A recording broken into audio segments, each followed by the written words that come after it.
అందరికీ నమస్కారం. आप सभी को ब्रह्मश्री तटवर्ती राघवराव सर का नमस्कार। కార్యక్రమం ప్రారంభించే ముందు గురువు గారు బ్రహ్మర్షి పత్రి గారికి ఒకసారి మనం ధన్యవాదాలు చెప్పుకుందాం. कार्यक्रम शुरू करने से पहले परम गुरु ब्रह्मश्री पितामह पत्री जी को धन्यवाद करते हैं। గత 78 ఎపిసోడ్ నుంచి ఒక విషయమే చెప్పుకుంటున్నాం. पिछले 78 एपिसोड से हम एक विषय के ऊपर चर्चा कर रहे थे। ఈరోజు 79వ ఎపిసోడ్. आज का यह एपिसोड 79वां है। ఆ విషయం ఏమిటంటే వికృతి, ప్రకృతి, సంస్కృతి. और विषय है विकृति, प्रकृति, संस्कृति। ఈ సందర్భంగా శ్రీకృష్ణ భగవానుడు ప్రతి ఒక్కరిని ఆత్మజ్ఞాని కమ్ము, ఆత్మజ్ఞాని కా అని చెప్పిన విషయం గురించి చెప్పుకుంటున్నాం. इसी संदर्भ में श्री कृष्ण भगवान भगवत गीता के द्वारा आत्मज्ञानी बनने के लिए कहते हैं, उस विषय के ऊपर आधारित चर्चा कर रहे हैं। మరి ఆత్మజ్ఞాని అవుతే వచ్చే లాభాలు ఏమిటి? तो आत्मज्ञानी बनने से कौन से लाभ प्राप्त होते हैं? ఆత్మజ్ఞాని యొక్క ప్రవర్తన ఎలా ఉంటుంది? आत्मज्ञानी का व्यवहार कैसा होता है? ఆత్మజ్ఞాని యొక్క గొప్పతనం ఏమిటి? आत्मज्ञानी का महानता क्या है? అన్న విషయాల గురించి మనం చెప్పుకుంటున్నాం. इन विषयों के बारे में आज हम बताएंगे। నిన్న మనం ఏం చెప్పుకున్నామంటే कल हम इन बातों पे चर्चा कर चुके थे।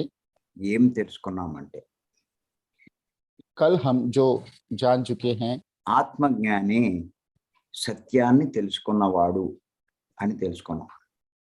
वो है कि आत्मज्ञानी सत्य को जान लेता है।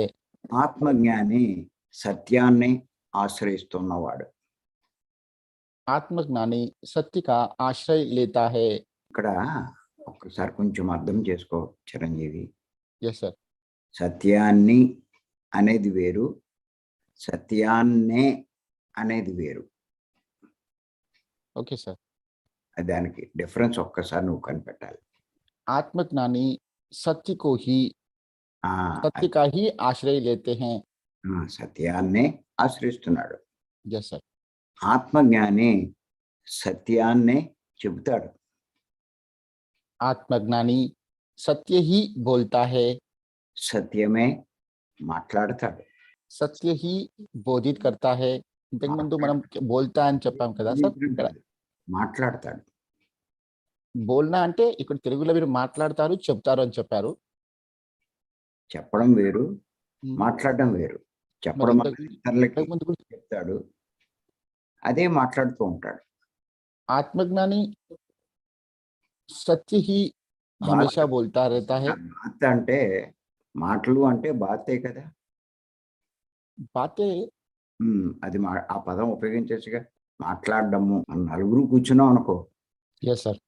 సత్యమే మాట్లాడతాడు. అవును సార్, కరెక్ట్ సార్। అది ఏ క్లాసులోకి వెళ్ళి బోధ చేస్తూ ఉంటాడు, అక్కడ సత్యమే చెప్తాడు. అక్కడ यस सर। ఈ రెండు తేడా లేవు. ఉన్నాయి సార్। మరే ఇక్కడ ఏమవుతుందంటే, ఇక్కడ నేను చెప్పే ఉద్దేశం ఒకటి అవుతుంది, అక్కడ వాళ్ళకి వెళ్ళే సందేశం వేరేగా ఉంటుంది. Yes sir. చాలా కష్టం ఇది. ఆధ్యాత్మిక పరిభాష అన్నది ఇతరులోకి ఎక్కించాలంటే చాలా కష్టం నాయన. అవును సార్, సమస్య కాదు ఇది. Correct sir. ఒక భాషలోంచి ఇంకో భాషలోకి ఆ పదాలు మార్చాలి అంటే చాలా చాలా ఇది ఉండాలి. Correct sir.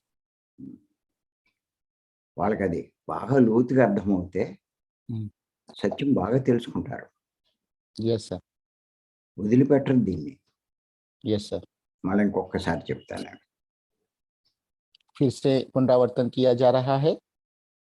ఆత్మజ్ఞాని సత్యం తెలుసుకున్నవాడు, आत्मज्ञानी सत्य जानने वाला है।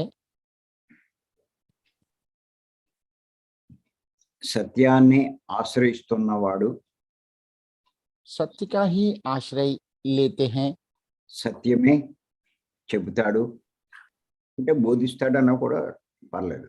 जी, सत्य ही बोधित करता है। చెబుతాడు అన్న దానికి ఏం చెప్పాలి? बोलता है। సత్యమే మాట్లాడతాడు. सत्य बातें ही कहता है। सत्य बात ही करता है। సత్యంలోనే జీవిస్తాడు. सत्य में ही जीवन जीता है।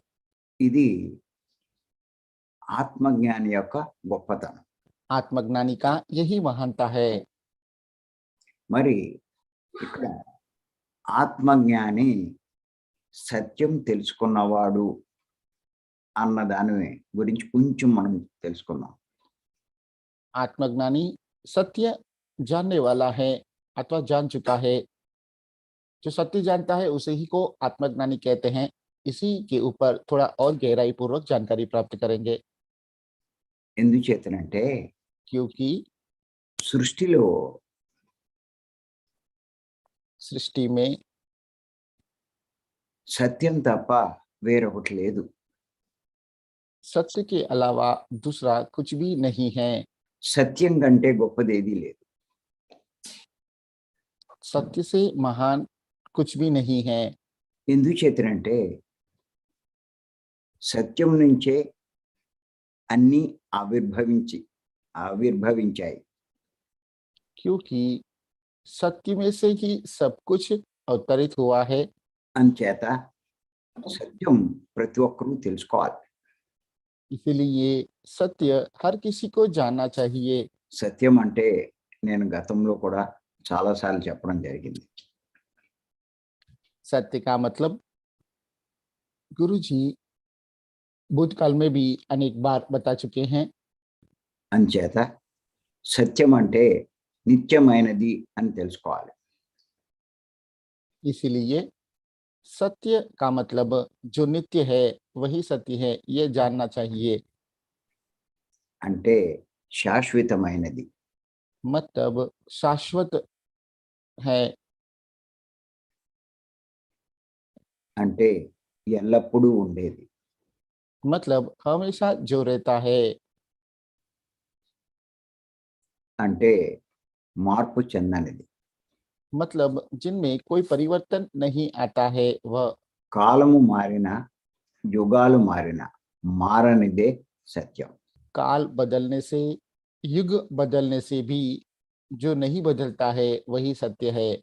ఈ సృష్టిలో అటువంటిది ఏది అంటే इस सृष्टि में ऐसा जो है वो ఒక్కటే ఒక్కటి, అదే భగవంతుడు.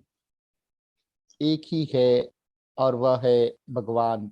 అదే ఆత్మ. वही आत्मा है। అందుకే ఆత్మే సత్యము అంటారు. इसलिए आत्मा ही सत्य है ऐसा कहते हैं। సత్యమే భగవంతుడు అంటారు. सत्य ही भगवान है ऐसा भी बोलते हैं। ఆత్మ తప్ప आत्मा के सिवा ఇంకా ఏదైనా అసత్యమే. आत्मा के अलावा सब कुछ असत्य है। అది దోసరా కాదు. ఆత్మ తప్ప ఏదైనా అసత్యమే. आत्मा के सिवा सब असत्य ही है। ఇక్కడ ఒక విషయం మనం అర్థం చేసుకోవాలి. यहाँ पे हम एक और विषय को समझना है। ఆత్మ భగవంతుడు అనుకున్నాం. आत्मा भगवान है ऐसा हम मान चुके हैं। ఆత్మ తప్ప ఇంకేది భగవంతుడు కాదు. आत्मा के सिवा और कुछ भी भगवान नहीं है। ఇంకేతంటే మిగిలినవన్నీ అసత్యాలే. क्योंकि बाकी सब कुछ असत्य ही है। కారణం ఏమిటి అంటే कारण ఆత్మ తప్ప అన్నీ కూడా आत्मा के सिवा सब कुछ ఉన్నట్టుగా కనిపిస్తున్నాయి. दिखता मात्र है। కానీ కొంతకాలమే ఉంటాయి. लेकिन वह सब थोड़े समय के लिए ही होता है। చివరకు అదృశ్యం అయిపోతాయి. अंत में अदृश्य हो जाता है। మీరు దేన్ని తీసుకోండి అన్నీ అదృశ్యం అయిపోయేవే. आप कुछ भी ले लो, वह सब अदृश्य होने वाला ही है। కానీ ఆత్మ ఒక్కటే, लेकिन सिर्फ आत्मा ही, అంటే సత్యం ఒక్కటే, मतलब सिर्फ सत्य ही, అంటే భగవంతుడు ఒక్కటే, मतलब सिर्फ भगवान ही శాశ్వతం.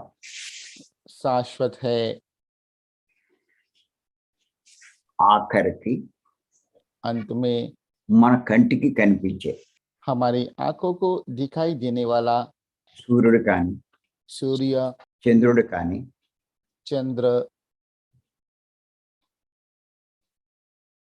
ఎన్నో లోకాలు కానీ और अनेक लोक भी, అన్నీ అదృశ్యమయ్యేవే. ये सब अदृश्य होने वाला ही है। ఆఖరికి अंत में మనం ఎంతో మంది దేవుళ్ళను గొప్పవారని అనుకుంటున్నాం. हम अनेक देवों को महान समझते हैं। ఈ దేవుళ్ళందరిలోకి గొప్పవాళ్ళు ఎవరు అంటే इन सभी देवों में महान जो है బ్రహ్మ, విష్ణు, మహేశ్వరుడు. वे ब्रह्मा, विष्णु और महेश्वर। వారు కూడా శాశ్వతం కాదు. वे भी शाश्वत नहीं है। వారికి కూడా ఆయుష్ ఉంది. उनका भी आयुष्य निर्धारित किया है। మరి ఏది శాశ్వతం? तो शाश्वत क्या है? సత్యమే శాశ్వతం. सत्य ही शाश्वत है। అంటే ఆత్మే శాశ్వతం. आत्मा ही शाश्वत है। అందుకే ఆత్మను పరబ్రహ్మ అని కూడా అన్నారు. इसीलिए आत्मा को परब्रह्म कहा है। మరి ఈ బ్రహ్మ, విష్ణు, మహేశ్వరులు तो ये ब्रह्मा, विष्णु और महेश्वर, వీరికి కూడా ఆయుష్ ఉంది. इनका भी आयुष्य निर्धारित किया हुआ है అని మనం ఇంతకు ముందే తెలుసుకున్నాం. ऐसा हम थोड़ी देर पहले ही जान चुके हैं। ఈ విషయం ये बात భగవద్గీతలో भगवत गीता में 8వ అధ్యాయంలో 8वां अध्याय में 17వ శ్లోకంలో 17वां श्लोक में చెప్పబడింది. कहा गया है। ఆ శ్లోకం ఏమిటి అంటే और वो श्लोक इस तरह से है। సహస్రయుగ పర్యంత మహార్యద్ బ్రహ్మణో విదుః రాత్రిం యుగ సహస్రాంతం తేహో రాత్రవిదో జ్ఞానా అని చెప్పి ఆ శ్లోకం. वो श्लोक इस तरह से है। ఈ శ్లోకం యొక్క తాత్పర్యం ఏమిటంటే इस श्लोक का तात्पर्य यह है, రాసుకొని చెప్తాను. लिखना है आपको। ఏ జనులు, ये జనులు जनुल అంటే మానవులు, जी, जो मानव బ్రహ్మదేవుని యొక్క పగటిని పగలు, पगल, ओके, ఏ జనులు బ్రహ్మదేవుని యొక్క పగటిని అంటే పగల్ని, నీకు అంటే పగలు అంటే ఎంత వస్తుంది చెప్పు, सर నీకు పగలు అంటే ఎంత వస్తుంది? పగలు అంటే డే टाइम, 12 గంటలు ओके, నీతో వస్తుంది. Yes sir. जो मनुष्य ब्रह्मदेव के दिन में, जो मनुष्य ब्रह्मा जी दिन को, ఏ జనులు బ్రహ్మదేవుని యొక్క పగల్ని जो मानव ब्रह्मदेव के दिन को 1000 యుగముల 1000 युग పరిమితి గల దానిగాను परिमित है ऐसा मानकर అలాగే वैसा ही రాత్రిని रात को 1000 యుగముల 1000 युग పరిమితి గల దానినిగను परिमित है ऐसा ఎరుంగుదురో అంటే తెలుసుకుంటారో जानते हैं అలాంటి వారు वैसा लोग ही రాత్రింబగళ్ళు యొక్క అంటే రాత్రి పగల యొక్క रात और दिन का తత్వాన్ని तत्व को బాగా स्पष्ट रूप से ఎరింగిన వారు అవుదురు. అది ఆ వర్డ్ తెలుసుకున్నవారు అవుతారు. जान पाते हैं. మళ్ళీ ఇంకొకసారి చెప్తాను చూడు. Yes sir. ఇది కొంచెం సరే నీ భాషలో కొంచెం మార్చి చెప్తానులే. Yes sir. ఏ మానవులు जो मनुष्य బ్రహ్మదేవుని యొక్క పగలును ब्रह्मा देव का दिन को 1000 యుగముల 1000 युग పరిమితి గల దానినిగా परिमित रूप से గల దానినిగా परिमित है ऐसा मानकर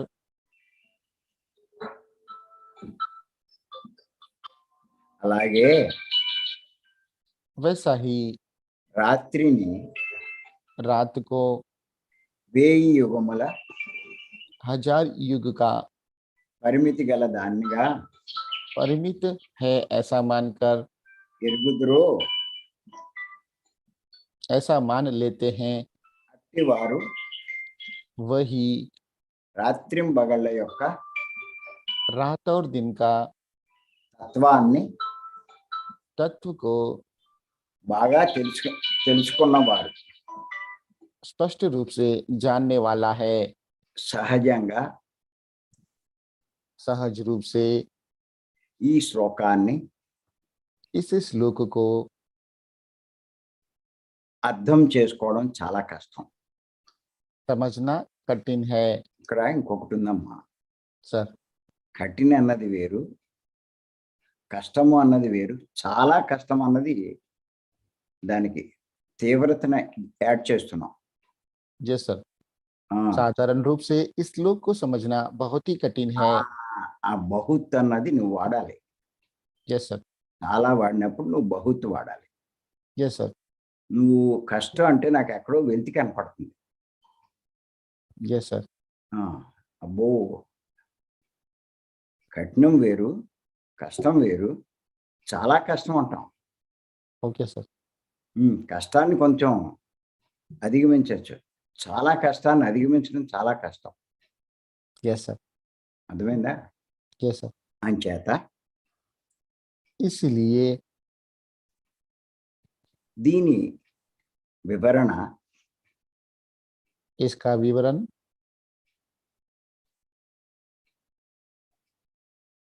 గురుగీత గురుగీత కాదు, గీతా మకరందం गीता मकरंद में అనే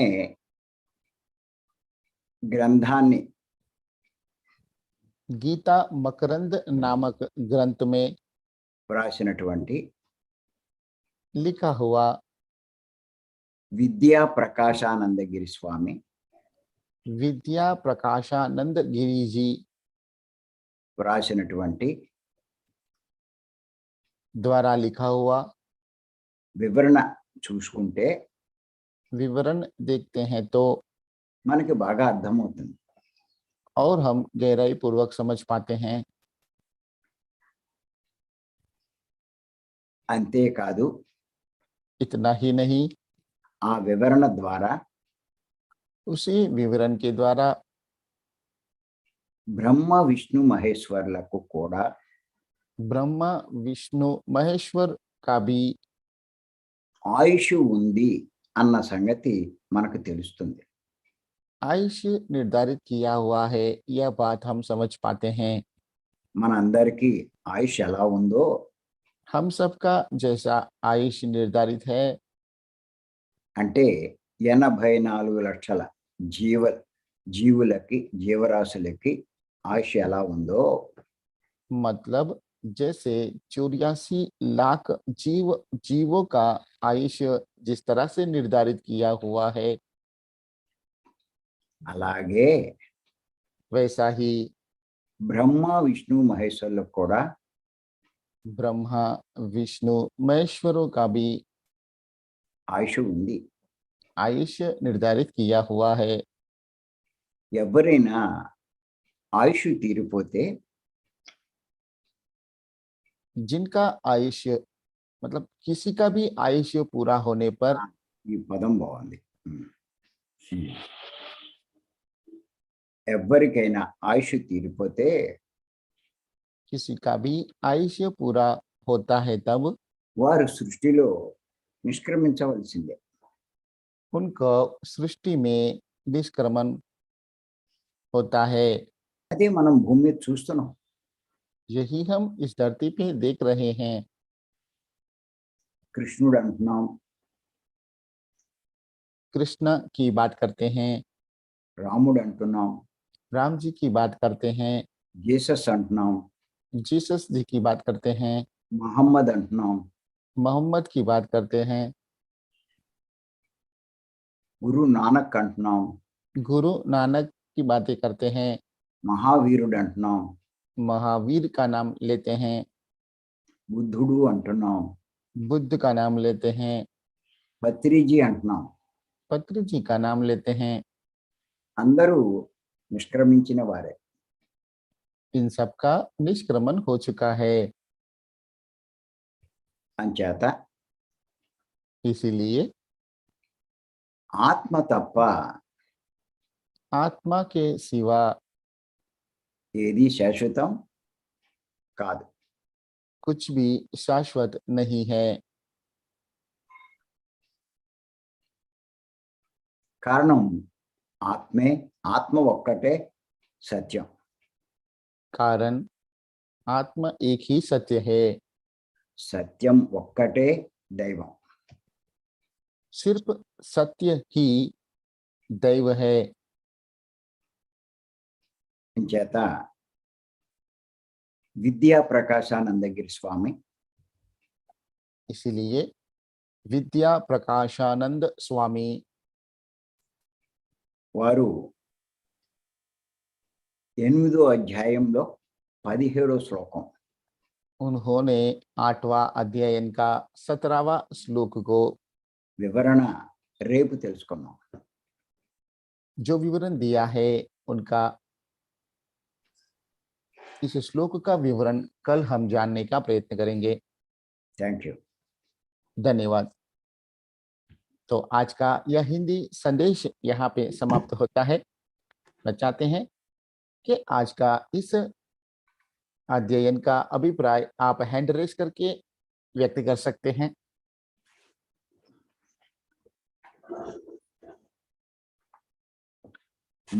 निखिल जी. नमस्ते निखिल जी.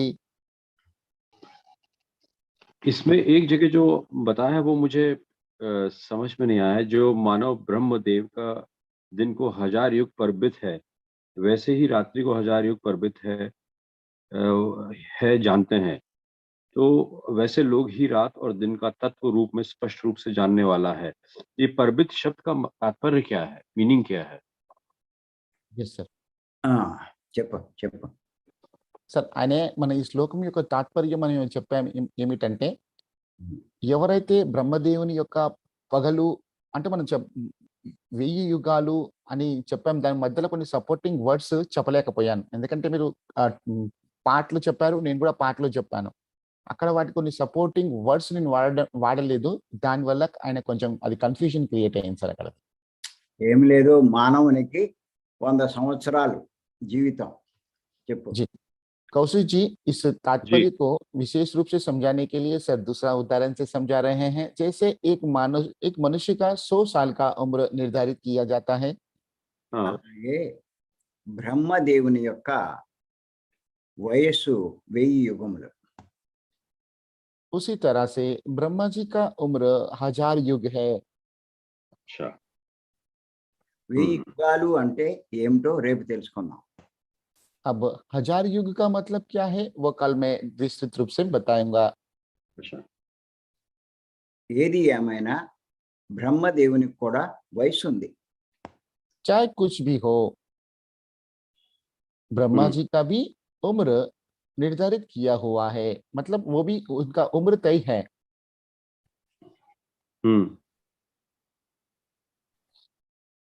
వయసు అయిపోతే ఎవరైనా నిష్క్రమించవలసిందే. उनका उम्र पूरा होने पर, उनका आयुष्य पूरा होने पर किसी को भी निष्क्रमण प्राप्त करना ही पड़ता है। अच्छा కానీ శాశ్వతమైనది ఎవరు అంటే ఆ పరబ్రహ్మే. लेकिन जो शाश्वत रूप से है वो परब्रह्मा ही है, అంటే ఆత్మ. मतलब आत्मा। ఆత్మ తప్ప ఇంకేది శాశ్వతం కాదు. आत्मा का सिवा दूसरा कुछ भी शाश्वत नहीं है। అందుకే ఆత్మే సత్యం. इसलिए आत्मा ही सत्य है। అందుకే పత్రిజీ ఆత్మనే ఆశ్రయించమంటారు. इसीलिए पत्री जी आत्मा का ही आश्रय लेने के लिए कहते हैं। ఆత్మ తప్ప ఇంక దేన్ని ఆశ్రయించినా అసత్యాన్ని ఆశ్రయించినట్టే. आत्मा के सिवा दूसरा किसी का भी आश्रय लेते हैं तो असत्य का ही आश्रय लिया हुआ मान लेना चाहिए। Understand sir? yes sir thank you so much sir thank you sir. Tomorrow will know about in detail more Yes, sir. Points. Sir yes sir sir thank you sir. Sir నాకు ఒక డౌట్ ఉంది sir. Nikhil ji, yes sir this is the highest knowledge, sir. yes sir Nobody is thinking about it. yes sir Everybody is thinking about asatya, yes sir about body benefits. yes Body is temporary. yes sir It is not permanent. Mhm. Mind is temporary. Mind is not permanent. yes Why you are thinking about it? When there is satya, shashwat, you are leaving it and you are depending upon temporary objects. yes sir That everybody must know. yes sir Nobody is telling about this. yes sir But Patriji has given us everything about Satya. Mhm. But our masters, they have not understood about this. yes sir Anyhow, we'll discuss. yes sir thank you so much thank you sir చెప్పమ్మా, నువ్వు చెప్పు. ఒక doubt నాకే ఉంది sir, నేను అడగచ్చా sir? ఉంటుంది, నువ్వు మటుకు తక్కువేటి అందరిలాంటి వాడివిగా. సార్ సార్ ఇందాక ఈ శ్లోకంలో బ్రహ్మ యొక్క పగలు అంటే 1000 యుగాలు, మరి రాత్రి అంటే 1000 యుగాలు, అంటే మరి బ్రహ్మకు ఒక పగలు ఒక రాత్రి ఆయుష్ ఉందా? మరి అలాంటి కొన్ని పగలు రాత్రి కొన్ని ఉంటాయా? ఆయన ఒక పగల్ని, నీకు ఒక పగలు గడిచితే 12 గంటలు గడిచింది అంటావు. ఓకే, అది ఈక్వల్ టు 1000 ఆయనకు యుగాలు. ఆయనకు ఒక పగలు గడిచిందంటే 1000 యుగాలు గడిచినట్లు లెక్క. Okay sir. అంతేగాని ఒక్క పగలే ఉందని ఎవడైనా చెప్పాడా? Yes sir. ఆయన ఒక పగల గురించి వివరించాం. Okay sir. Another question is, ఏ విధంగానైతే మనం కృష్ణ అంటే ఆత్మ అని మనం భగవద్గీత శ్లోకం ద్వారా తెలుసుకున్నాం, మరి కృష్ణుని యొక్క పూర్ణాత్మ విష్ణు అయినప్పుడు ఆయన కూడా ఆత్మే కదా, మరి ఆయన ఆత్మే సత్యం. ఏంటి నువ్వు కాదేంటి? సార్ మరి ఆయనే ఆత్మే అన్నప్పుడు, ఆయనే సత్యం అన్నప్పుడు, ఆయనే శాశ్వతమైనప్పుడు మరి ఆయన యొక్క ఆయుష్ ఎలా నిర్ధారించబడింది? ఎవరు? కృష్ణుడు ఆయుష. విష్ణు. ఇప్పుడు మనం విష్ణు, బ్రహ్మ, మహేశ్వరులు అని చెప్పాం కదా! మరి అది కూడా ఆయన విష్ణువు కూడా ఒక ఆత్మనే కదా! అవును. మరి అదే సత్యం కదా! నువ్వు మరి ఆత్మేటి? నువ్వు ఆత్మే. సార్ మరి మనం ఏం ఆత్మ తప్ప ఏం లేదయ్యా. యెస్ సార్, అర్థమైంది సార్. కానీ మీరేమంటున్నారు? ఆత్మే సత్యం, ఆత్మే శాశ్వతం అన్నాం. మరి మీరు ఆ విష్ణువు ఆత్మ అయినప్పుడు ఆయన కూడా శాశ్వతమే కదా! నువ్వు ఆత్మ అంటే నువ్వు విష్ణువు రూపాన్ని పట్టుకున్నావా? విష్ణువు ఆత్మను పట్టుకున్నావా? విష్ణు ఆత్మను పట్టుకున్నాను సార్. ఆత్మను పట్టుకున్నావు. మరి దేన్ని బట్టి పేరు దేన్ని బట్టి వచ్చింది? రూపానికి వచ్చిందా? పేరు ఆత్మకు వచ్చిందా? ఆ ఆత్మకు ఆ రూపాన్ని బట్టి వచ్చింది నువ్వు సార్. అనే మాట అన్నావు కదా, సార్ దేన్ని బట్టి అన్నావు విష్ణువు అని? ఆ విష్ణు రూపాన్ని బట్టి అన్నాను సార్. ఆ రూపానికి అది అశాశ్వతం. ఆ రూపం అంటే విష్ణు యొక్క ఆత్మ శాశ్వతం, విష్ణు యొక్క రూపం అశాశ్వతం. విష్ణువు యొక్క ఆత్మ కాదు నాయనా. నువ్వు చెప్తుంటే అర్థం కాదేటి? నువ్వు ఆత్మవే. Yes sir. ఉన్నది ఆత్మ, అసలు ఇంకేం లేదు. Yes sir. ఇప్పుడు మొన్న కూడా చెప్పుకున్నాం, చివరికి ఏం తెలుస్తుంది మనకి? అంతా నేనే, నేనే అంతా. అంతా అన్నది అర్థమవుతుంది. అది మోక్ష స్థితి అంటే. ఇంకా నేను వేరు, ఇతరులు వేరు అనే భావంలో ఉంటే నీకు ఇంకా మోక్షం రాదు. అర్థమైంది సార్. ఆషమాషి కాదు నాయనా ఇది. నువ్వు చిరంజీవా? ఆత్మను సార్. నువ్వు చిరంజీవా అని అడిగాను. కాదు సార్. అది చెప్పు. Yes sir. చిరంజీవి చిరంజీవి అని చెప్పుకుంటావు. Yes sir. You are not Chiranjeevi. Yes sir.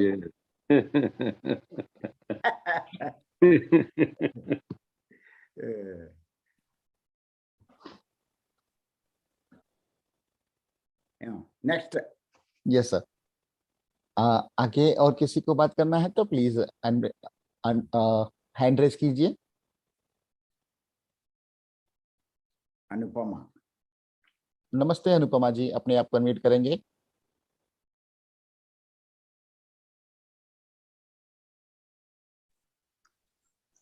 नमस्कार सर। नमस्कार Chiranjeevi sir. Madam ji sir. you have to change a little bit. You are foxing on your backside. The light you are foxing on your backside. Sir, actually now my mobile has broke, so that is why now this focus is the light focus is directly on my face. No. If it is on your face, it is clear. If it is you are focusing your light. Sir, I am sitting just in front of the light. But the backside light is reflecting on you. Okay, just because this is yellow, maybe because of that. You put a curtain there. Okay. I will sit some other side. Okay, tell me. Sir, आज जो आपने बताया है, actually इस चीज को मतलब digest कर पाना थोड़ा सा हम लोगों के लिए डिफिकल्ट है। That I have told you in the beginning. Ji. Digest the Satya. It is not a very easy, very difficult. जब से मैं आपसे मिली हूँ तब से दिमाग में ना बहुत सारी चीजें घूम रही हैं। जैसे हमारे यहाँ पर अभी जैसे घर में है, मेरी मदर है, तो उनके लिए कैसे है कि भगवान कृष्ण जो है वही शाश्वत है, तो उनकी पूजा, उनका पाठ, भगवत गीता का पाठ वो ही उनके लिए शाश्वत है, वही करना, वो करूंगी मैं तो ही मेरा जन्म सुधरेगा, ऐसा। तो मतलब ये ऐसा उनमें देखती हूँ। फिर जैसे हम देखते हैं कि जो जीसस को मानने वाले हैं वो उसी चीज को मानते हैं, कहते हैं कि ये हम करेंगे तो हम इसी को ही करके हम आगे बढ़ पाएंगे अपने लाइफ से, मतलब आगे निकल पाएंगे। जो मोहम्मद को मानने वाले हैं वो उसी चीज को मान करके बोलते हैं कि हम इसको मानेंगे, ये फॉलो करेंगे तो हम इसी को आगे बढ़ पाएंगे। लेकिन इन सब से चीजें जो है वो एक्चुअली एक ही पाथ पे जाती हैं, और वो पाथ है सत्य, Okay. और वही है Madam, आत्मा। just wait. जी చిరంజీవి यस सर, ఒకసారి చెప్పమ్మా. Yes sir. Translation. Yes sir. गुरुजी आपका उस संदेश का जवाब देना चाहते हैं? తెలుగులో చెప్పు. Sir okay sir. మేడం ఏమంటున్నారంటే, సార్ మీరు ఈరోజు చెప్పిన మాటలను జీర్ణించుకోవడం కొంచెం కష్టంగా ఉంది. ఎప్పుడైతే మిమ్మల్ని కలిసామో కొంచెం అప్పటి కాదు నుండి నాయనా, చాలా ఇందాక కూడా చెప్పాను సార్ చాలా కష్టం అని చెప్పాను. నువ్వు కొంచెం కష్టం అంటున్నావు. సార్ మేడం చెప్పిన మాటలు మీకు చెప్తున్నాను సార్. సరే చెప్పు. సార్ మిమ్మల్ని కలిసినప్పటి నుండి చాలా సందేహాలు ఉన్నాయి. మరి ఈ రోజు ఈ విషయాన్ని అర్థం చేసుకోవడం కొంచెం జీర్ణించుకోవడం కష్టంగా అనిపిస్తుందని చెప్పారు. ఆ తర్వాత వారి అమ్మవారి గురించి చెప్తున్నారు. ఆమె కృష్ణుడే శాశ్వతం అనుకుంటున్నారు. ఆ కృష్ణుడే సత్యం అనుకుంటున్నాడు. ఆయనను పూజిస్తేనే కానీ ఇంకా వారికి మోక్షం దొరకదు అని అనుకుంటున్నారు. అంటే ఎవరు ఏ భావంలో ఉంటారో వాళ్ళు అలానే ఉంటారు. ఒక ఎగ్జాంపుల్ గా మరి వాళ్ళు జీసస్ క్రీస్తుని నమ్మేవారు జీససే సత్యం అనుకుంటాడు, ఆయనే శాశ్వతం అనుకుంటారు. ఎవరైతే మహమ్మద్ నమ్ముకుంటారో వారే సత్యం అనుకుంటారు, వారే శాశ్వతం అని అనుకుంటారు. సార్ ఇవన్నీ ఉండగా మీరు చెప్పినటువంటి ఈ మాటలను జీర్ణించుకోవడం ఇప్పుడు కొంచెం కష్టంగా ఉంది అని చెప్పారు సార్. ఇంకా పూర్తిగా చెప్పలేదు, మరి ఇంత చెప్తారు కావచ్చు. Madam continue. यस मैम, और भी कुछ कहना चाहते हैं तो बताइए. आपने जो बताया मैंने ट्रांसलेशन करके गुरुजी को बताया हूँ. अभी और भी बातें अधूरा है तो बता दीजिए, वो भी पूरा कर देता हूँ. बाद में सर आपको रिप्लाई देंगे. जी सर, यही मैं बस बोलना चाह रही थी कि इतनी सारी जो चीजें हैं तो हम लोगों के लिए मतलब बीइंग अ सिंपल पर्सन जो है, नॉर्मल ह्यूमन बीइंग, थोड़ा सा समझना डिफिकल्ट होता है. तो शायद इसीलिए हम लोग इस मार्ग पे पड़े हैं आगे, कि धीरे धीरे चीजों को समझेंगे कि हाँ ये चीज है, वही सत्य है, और मानते हैं, समझते हैं कि हाँ ये आत्मा सत्य है. लेकिन एक्चुअली कैसे, जैसे डीप अर्थ में जाना उसका, और उस चीज को अंदर तक आत्मसात कर लेना, वो थोड़ा हम इस मार्ग पे आने के बाद अब धीरे धीरे समझ रहे हैं ऐसा. సార్ ఈ విషయాలన్నీ ఆత్మనే సత్యం అని విన్నాము, కానీ అనుభవపూర్వకంగా తెలుసుకున్నాకనే దాని యొక్క భావార్థం అర్థమవుతుంది. మాకు కూడా అర్థమైపోయింది ఆత్మని సత్యం అని, కానీ అనుభవపూర్వకంగా అర్థం చేసుకున్నప్పుడే అవి మాకు జీర్ణం అవుతాయి అనే విషయాన్ని మేము తెలుసుకున్నాము. ఈ మార్గంలో వచ్చాక మేము కూడా చిన్న చిన్నగా తెలుసుకుంటున్నాము అని చెప్తున్నారు సార్. ఇప్పుడు మేడం చెప్పిన దానికి సార్ ఒక వివరణ ఇద్దాం. ఆవిడ మదరు ఎస్ సార్. కృష్ణుడు శాశ్వతము అని చెప్పి కృష్ణుడినే ఆరాధిస్తున్నారు అని చెప్పి చెప్పింది ఆవిడ, అంతే కదా? जी यस सर. చెప్పు.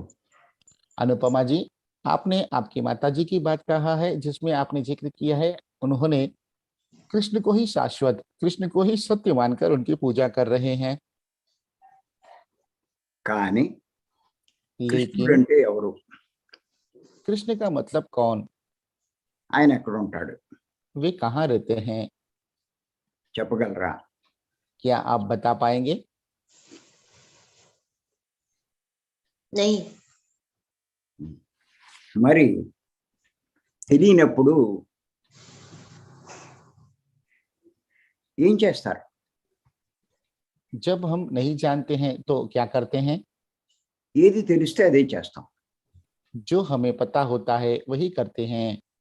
మన పెద్దలు ఏది చేస్తే అది చేస్తాం. हमारे बुजुर्ग जो करते हैं उसको ही हम फॉलो करते हैं.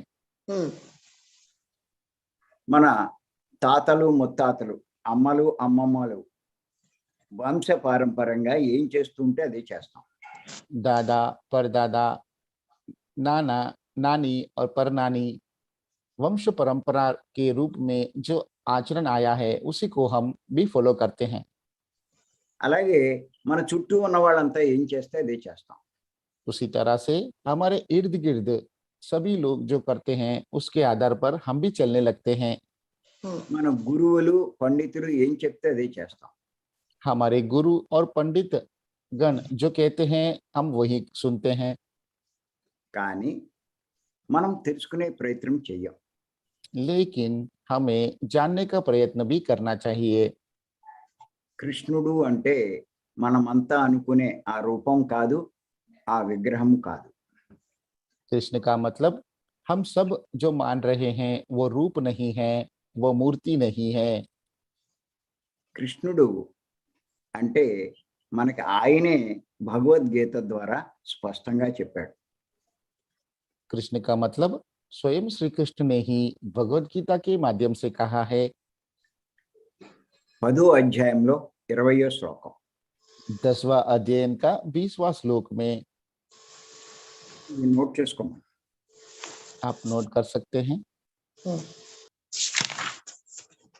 जी ఆ శ్లోకం ఏమిటి అంటే और वो श्लोक है అహం ఆత్మా గుడాకేశ సర్వభూతాశయ స్థితః అహమాదిశ్య మధ్యంచ భూతానాం అంతమేవచ.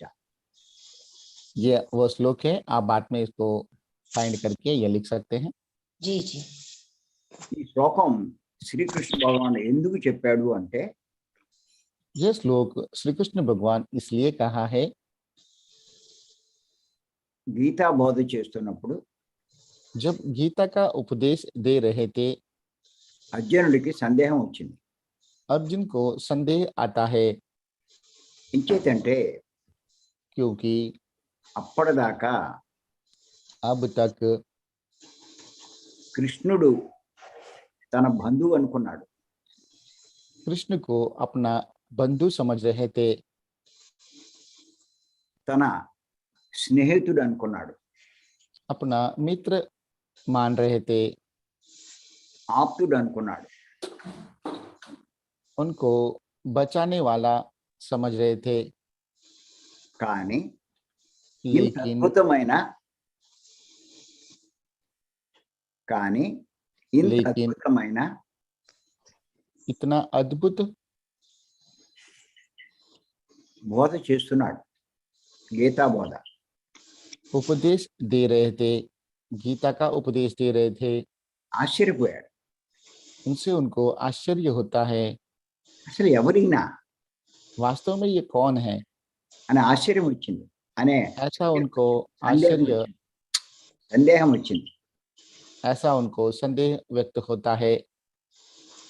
అప్పుడు ఈ ప్రశ్న అడిగాడు, तभी उन्होंने ये सवाल पूछा, నువ్వెవరు అన్నాడు. आप कौन हो।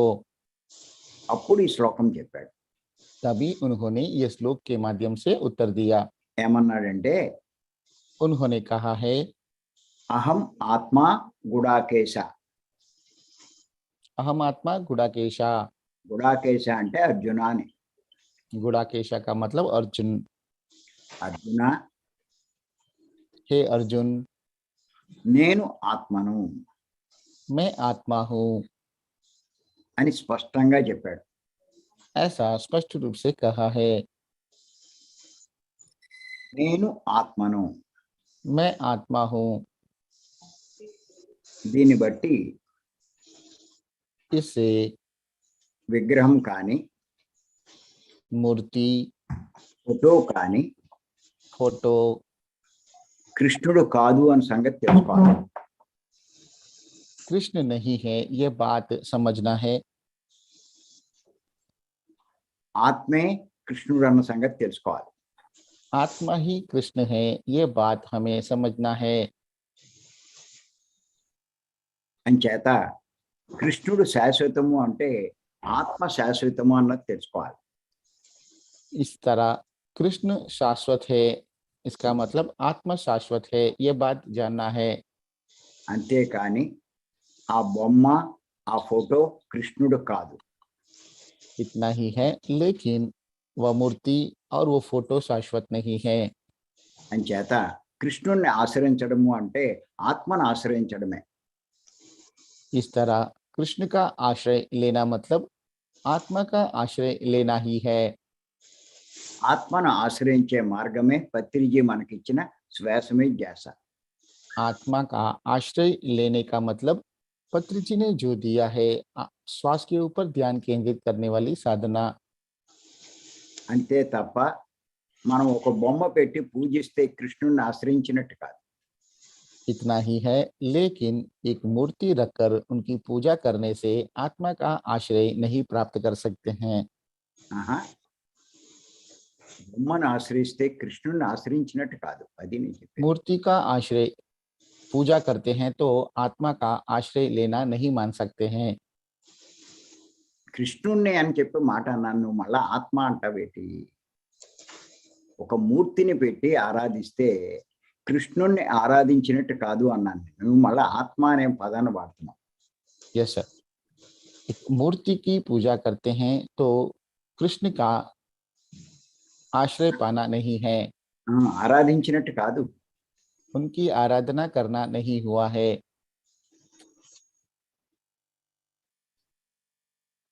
ధ్యానం చేస్తేనే కృష్ణుడిని ఆరాధించినట్టు. ध्यान करने से ही कृष्ण की आराधना होता है। ఇది అర్థం చేసుకోవడం చాలా కష్టం. इसे समझना बहुत कठिन है।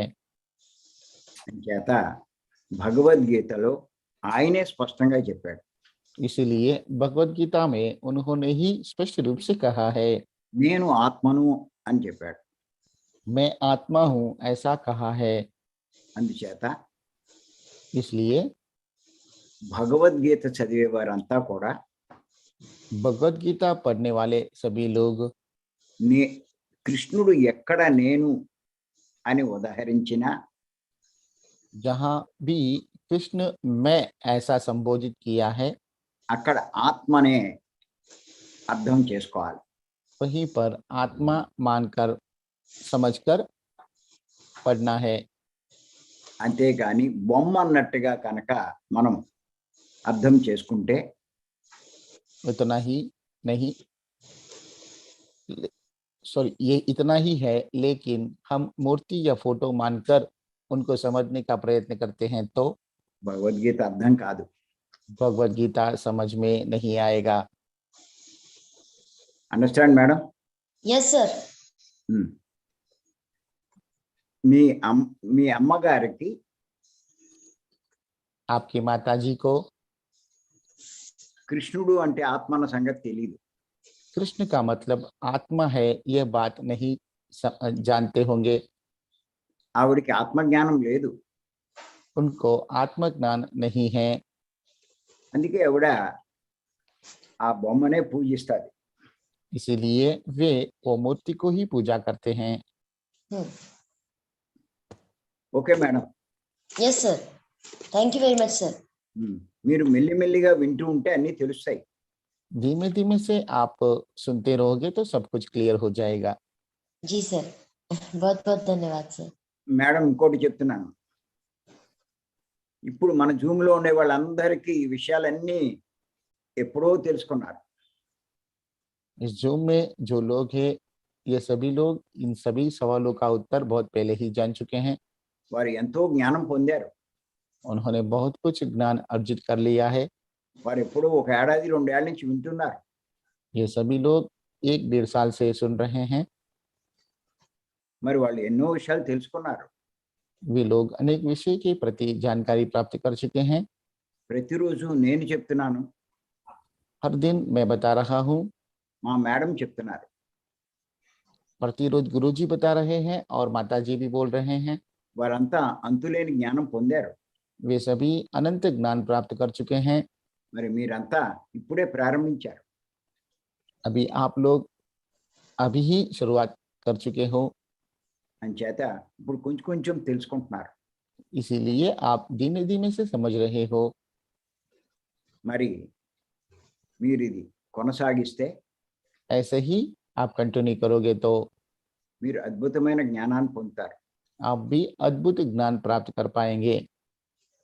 అసలు ఆత్మ గురించి తెలియకుండా आत्मा के बारे में जाने बिना ఆత్మజ్ఞానం ఎలా వస్తుంది? आत्मज्ञान कैसे आएगा? ఆత్మజ్ఞానం తెలియకుండా आत्मज्ञान जाने बिना ఆత్మ సాక్షాత్కారం ఎలా అవుతుంది? आत्म साक्षात्कार कैसे होगा? ఆత్మను ఆశ్రయించకపోతే आत्मा का आश्रय नहीं लेते हैं तो ఆత్మ సాక్షాత్కారం ఎలా కలుగుతుంది? आत्म साक्षात्कार कैसे होगा? जी మీకు నా దర్శనం కావాలి, నన్ను చూడాలి అంటే, आप मेरा दर्शन करना चाहते हो तो నా సాక్షాత్కారం కావాలి అంటే मेरा साक्षात्कार पाना है तो నేను ఉండే చోటుకి రావాలి. मैं जहाँ रहता हूँ वहां पे आना पड़ेगा, అప్పుడు మీరు నన్ను చూడగలరు. तभी ही आप मुझे देख पाओगे। ఆత్మను దర్శించాలి అంటే आत्मा का दर्शन करने के लिए ఆత్మ ఎక్కడ ఉంటే అక్కడ మనం చేరుకునే ప్రయత్నం చేయాలి. जहाँ आत्मा रहता है वहां पहुंचने का प्रयत्न करना चाहिए। ఆత్మ శరీరంలో ఉంది, आत्मा शरीर में है, శరీరం లోపల మనసు ఉంది, शरीर के भीतर मन है, మనసు లోపల ఆత్మ ఉంది. मन के भीतर आत्मा है। మీరందరూ గైడింగ్ మెడిటేషన్ చేసి మనసు దగ్గర ఆగిపోతున్నారు.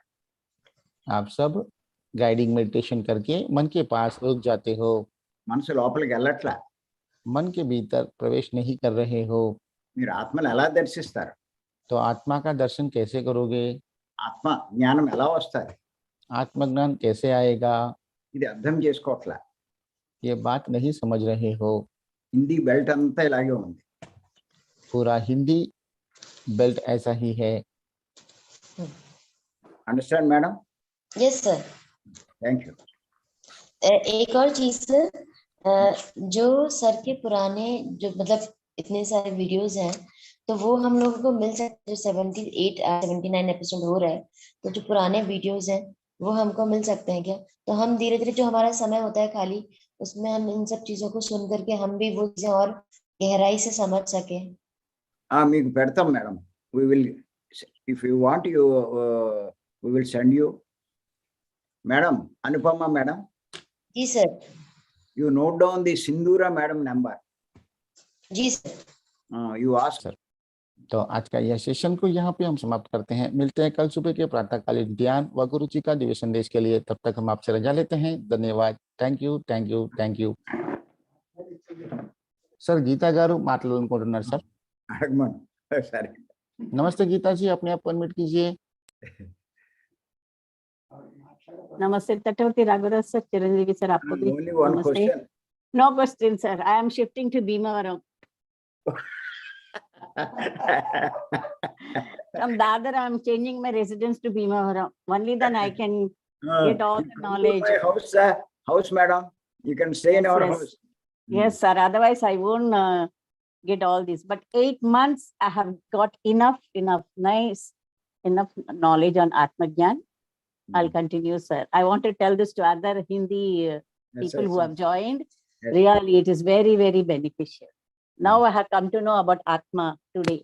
So much you have told about Atma, sir. Very nice, very nice. Thank you, sir. Thank you. Thank you. Thank you. Ayush, Ayush final words. जी सर। आयुष जी अपने आप को अनम्यूट करिए। नमस्ते Ayush sir. Namaste sir. No words. I am so happy now. So many Hindi people are taking advantage of your wisdom. I am so happy. I want to see thousands and thousands of people, Hindi people, attending this program. So I'll try every bit to do that, sir. Even I have told many of my friends, sir. Oh thank you. Many of my friends I have told. Take these recordings and send It them. is available, sir. It is available. Every day I'm listening to that. Okay okay, Right from January. Very good. Okay, sir. Thank you. धन्यवाद गीता जी।